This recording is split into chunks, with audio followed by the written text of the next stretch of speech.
Halo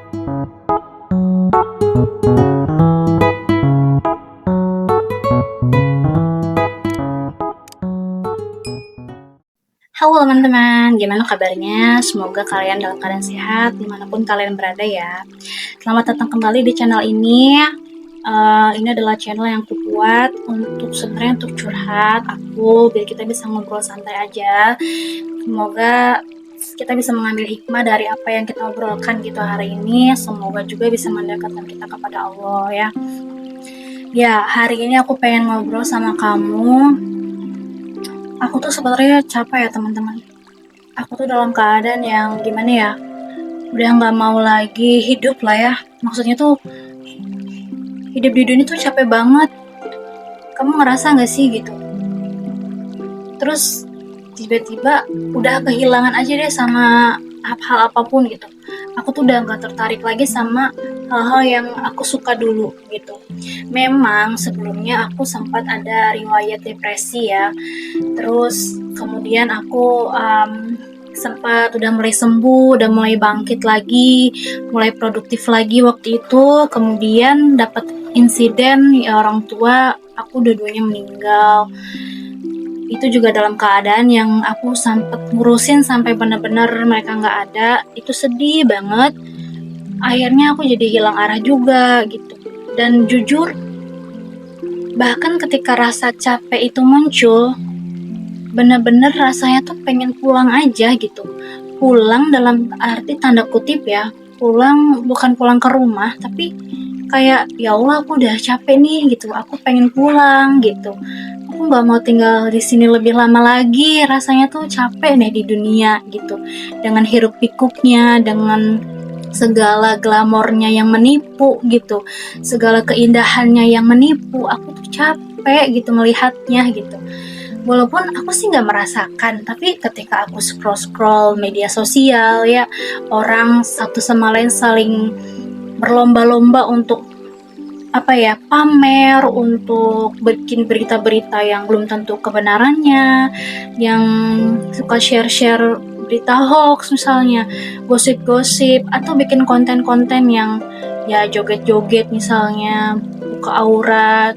Ya mungkin beberapa orang terhibur dengan konten kayak gitu ya, tapi it's not me gitu.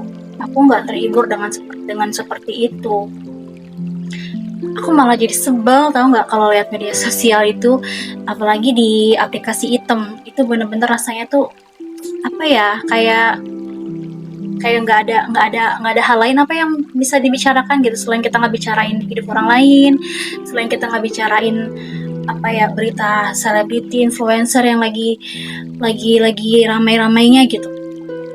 Tapi sebenarnya memang itu kembali kepada pencarian kita ya di media sosial. Tapi ya gimana kalau ternyata itu muncul lagi di apa sih namanya, FYP gitu kan. Jadi aku tuh kadang malas tahu. Jadi bener-bener kayak udah, aku bener-bener mau off media sosial aja deh gitu. Kayaknya aku juga nggak perlu tahu juga kehidupan orang, nggak perlu tahu juga apa ya, cerita-cerita mereka, pencapaian-pencapaian mereka. Aku juga nggak peduli sebenarnya gitu. Tapi gimana muncul terus gitu. Kalau aku buka reels Instagram ada aja yang muncul. Ya memang sih tinggal di skip aja ya. Cuma ya gitu, kadang-kadang aku kayak mengeluh ya, maksudnya kayak ya Allah, kenapa ya media sosial jadi kayak gini gitu, nggak kayak dulu yang benar-benar orang tuh menyaring gitu, kalau mau ngomong, mau komentar, mau bikin sesuatu tuh benar-benar disaring. Kok sekarang kayaknya apa, saringannya udah jebol kali ya, tahu juga sih. Tapi ya sudahlah, itu kan hak mereka ya, mereka juga mungkin mencari uang di sana. Terus entah apapun alasannya gitu, tuh sebenarnya hak pribadi memang. Buat kita kita yang nggak suka ya udah di skip aja gitu kan. Kadang-kadang kalau ada apa, iklan ataupun yang kasih misalkan Anda tertarik dengan konten ini atau tidak, aku sih tidak gitu ya, udah tidak aja lah gitu, aku nggak mau yang kayak begini gitu. Walaupun aku sebisa mungkin aku nyari yang konten-konten manfaat gitu ya, tapi ya ujung-ujungnya keluar lagi. Susah sih kalau udah ngomongin algoritma ya gitu, tapi ya sudahlah, kan kembali lagi tuh sih hak mereka masing-masing. Nah kadang-kadang aku tuh ngerasa kayak capek ya. Nah teman-teman tahu nggak sih, capek, kata capek itu kadang-kadang bukan dari badan loh yang capek, kadang-kadang yang capek itu apa ya, hatinya, jiwanya gitu, batinnya yang capek gitu. Dan lebih parahnya lagi kalau udah yang capek batin, yang capek jiwa itu susah banget buat bangkit, susah banget buat apa ya, buat semangat lagi, buat sembuh lagi tuh kayak susah banget loh gitu. Nah, buat teman-teman misalnya pernah juga ngerasain hal yang sama, capek, capek banget deh. Dan kalau ditanya kenapa sih capek, kenapa? Ya nggak tahu juga sih kenapa capeknya, tapi capek aja gitu. Itu tuh udah hati-hati ya, gitu, hati-hati. Apa ya, cepet-cepet pulang ke Allah lagi, cepet-cepet ngaji lagi, baca Quran lagi, dengerin ceramah lagi, apa ya, untuk ngingetin kita gitu. Walaupun kupingnya rasanya tuh capek dengerinnya gitu, kata-kata motivasi itu lagi misalnya, atau yang diingetin itu lagi capek sebenarnya, tapi nggak apa-apa teman-teman, dipaksa aja, karena memang iman itu kan kadang naik kadang turun, kadang semangat kadang nggak semangat, kadang ya lagi rajin terus malas, itu kan memang kayak gitu ya sunatullahnya. Tapi di samping itu juga sebenarnya ada apa ya, ada peran setan juga di sana buat ngegoda, ngebisikin biar kita malas, biar kita futur, biar kita nggak rajin ibadah gitu. Banyak apa ya, setan itu punya banyak cara lah gitu untuk buat kita tuh lebih buruk dari hari kemarin gitu. Aku pun menyadari itu, sehingga aku kalau misalkan udah capek gitu ya, aku langsung cari tuh video-video motivasi gitu, ya yang pas aja sama aku. Kalau aku kadang, kalau aku lagi bosan dengerin ceramah, aku dengerinnya motivasi pakai bahasa Inggris. Jadi dengerin motivasi dari apa, orang-orang barat yang suka bikin konten potongan sedikit-sedikit tuh, yang bikin short gitu ya di YouTube short, kan suka ada tuh yang bikin konten motivasi dari yang ngomongnya bahasa Inggris, itu kadang ngena di aku, jadi aku dengerin itu. Ya pokoknya cari aja motivasi yang memang bisa bikin kita semangat lagi. Walaupun kadang-kadang misalnya aku scroll nih, aku nyari nih, tapi nggak pas nih, kayak nggak ngena lah di hati, tapi cari lagi, dengerin lagi, nanti juga lama-lama ada yang ngeklik, ada yang oh iya ya gitu. Jadi terus cari motivasinya, semangatnya, karena kabar buruknya adalah nggak akan ada orang lain yang mau melakukan itu buat kamu, nggak ada gitu. Seperduli-perdulinya keluarga, pasangan hidup, teman atau sahabat, itu nggak akan ada yang mau melakukan itu buat kamu gitu. Kamulah yang harus melakukan itu sendiri. Ada satu pernyataan dari, kamu bisa cari mungkin namanya siapa ya, aku lupa, Matthew siapa ya. Ini sebenarnya pernyataan tentang self love, tapi ini ngena juga di aku ketika dia ngomong gini sama hostnya. Dia bilang, kamu bayangkan, katanya, Tuhan bilang sama kamu, kamu dikasih kerjaan buat ngurusin satu orang ini gitu. Kamu dikasih satu orang ini, kamu dikasih tugas, kasih pekerjaan untuk ngurus orang ini. Aku pikir waktu itu ngurus orang itu tuh mungkin anak ya gitu, Tuhan ngasih kita anak, kemudian kita disuruh kasih pekerjaan itu untuk ngurus dia gitu. Tapi ternyata bukan anak. Dia bilang, dan orang ini benar-benar bergantung sama kamu gitu, dan kamu punya tugas untuk ngurusin dia, dan orang itu adalah kamu sendiri gitu. Hanya kamu yang punya tugas untuk ngurus diri kamu sendiri gitu. Dan kamu gak harus menyukai diri kamu saat ini, hari ini.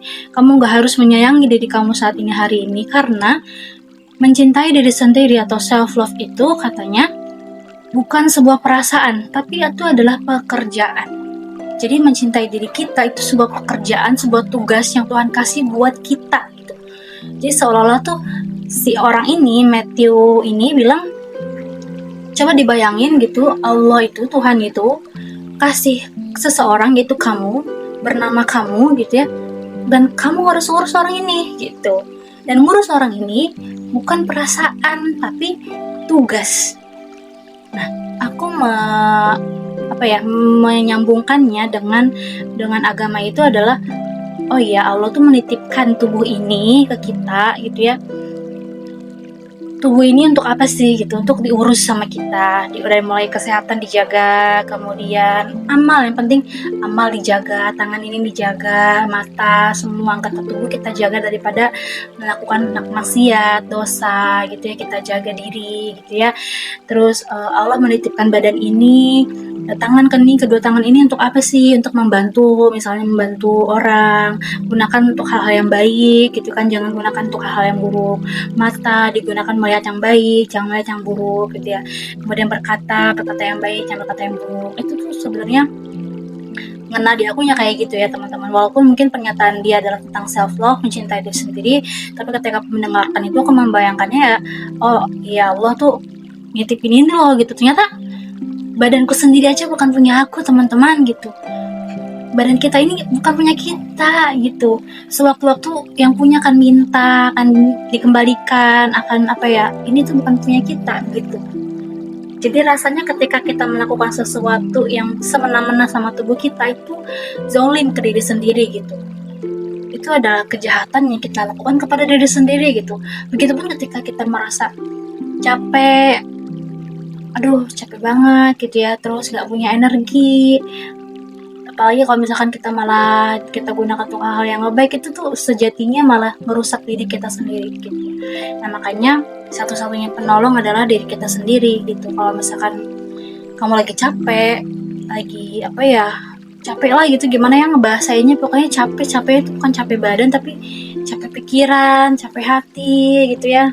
Balik lagi, dicas lagi dengan sholat, ngaji, atau dengerin ceramah, atau dengerin motivasi gitu. Walaupun tidak 100% langsung berubah, langsung semangat, tapi setidaknya tidak terlalu jatuh gitu. Karena kalau udah jatuh banget, susah bangkitnya gitu. Harus extra effort gitu buat ngebangkitin diri lagi gitu ya. Ya teman-teman, terima kasih sudah mendengarkan. Rasa capek itu wajar aja ya teman-teman, itu manusiawi gitu. Semua orang pasti ngerasain namanya capek. Terlebih lagi jangan berharap bahwa keluarga, anggota terdekat kita, atau siapapun, sahabat atau suami istri akan mengerti rasa capek kita itu gitu. Karena mereka gak akan tahu rasanya seperti apa, yang tahu cuma diri kita sendiri. Maka carilah jalan untuk semangat lagi, untuk keluar dari rasa capek itu, dari lingkungan itu. Karena kalau tidak, kamu akan jatuh lebih dalam ke dalam perasaan yang lebih lagi, misalnya perasaan terpuruk, depresi, kemudian menyalahkan diri sendiri, kemudian frustasi gitu ya. Jadi jangan sampai kalian jatuh ke area itu, karena itu susah banget keluarnya gitu ya teman-teman. Apalagi untuk yang punya riwayat depresi sebelumnya atau riwayat bipolar misalnya, itu harus hati-hati gitu. Aku pun begitu. Jadi semangat ya teman-teman. Semoga video bermanfaat. Sampai jumpa lagi di video-video selanjutnya. Bye bye. Wassalamualaikum warahmatullahi wabarakatuh.